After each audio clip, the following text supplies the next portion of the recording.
श्री सीतारामचंद्राभ्यां नमः।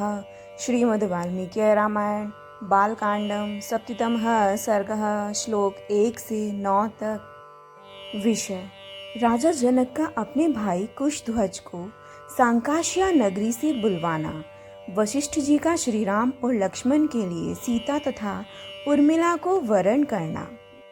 ततः प्रभाते जनकः कृतकर्मा महर्षिभिः उवाच वाक्यं वाक्यज्ञः शतानंदम पुरोहितम। अर्थात तदनंतर जब सवेरा हुआ और राजा जनक महर्षियों के सहयोग से अपना यज्ञ कार्य संपन्न कर चुके, तब वे वाक्य मर्मज्ञ नरेश अपने पुरोहित शतानंद जी से इस प्रकार बोले।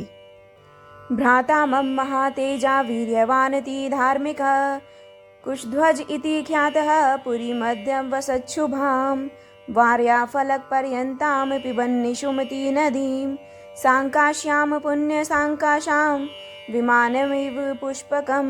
अर्थात ब्राह्मण मेरे महातेजस्वी और पराक्रमी भाई कुशध्वज, जो अत्यंत धर्मात्मा है, इस समय इक्षुमती नदी का जल पीते हुए उसके किनारे बसी हुई कल्याणमयी सांकाशिया नगरी में निवास करते हैं।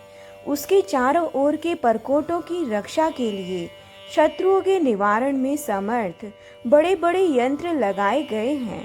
वह पुरी पुष्पक विमान के समान विस्तृत तथा पुण्य से उपलब्ध होने वाले स्वर्गलोक के सदृश सुंदर है। तमहं द्रष्टुमिच्छामि यज्ञगोप्ता स मयि मतः प्रीतिम सोऽपि महातेजा इमाम भोक्ता मया सह। अर्थात वहाँ रहने वाले अपने भाई को इस शुभ अवसर पर मैं यहाँ उपस्थित देखना चाहता हूँ, क्योंकि मेरी दृष्टि में वे मेरे इस यज्ञ के संरक्षक हैं। महातेजस्वी कुशध्वज भी मेरे साथ श्री सीताराम के विवाह संबंधी इस मंगल समारोह का सुख उठावेंगे। एवं मुक्ते तु वचने शतानंदस्य सन्निधौ आगतः केचिद् व्यग्रा जनकस्थान समादिशत। अर्थात राजा के इस प्रकार कहने पर शतानंद जी के समीप कुछ धीर स्वभाव के पुरुष आए और राजा जनक ने उन्हें पूर्वोक्त आदेश सुनाया। शासनात् तु नरेन्द्रस्य प्रययुः शीघ्रवाजिभिः समानेतुं नरव्याघ्रं विष्णुमिन्द्राज्ञा यथा।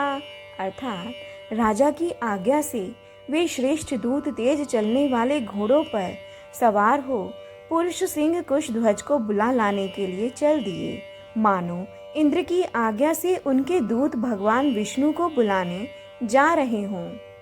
सांकाश्याम ते समागम्य ददृशुश्च कुशध्वजं न व्यद्यन् यथावृत्तं जनकस्य च चिंतितम्।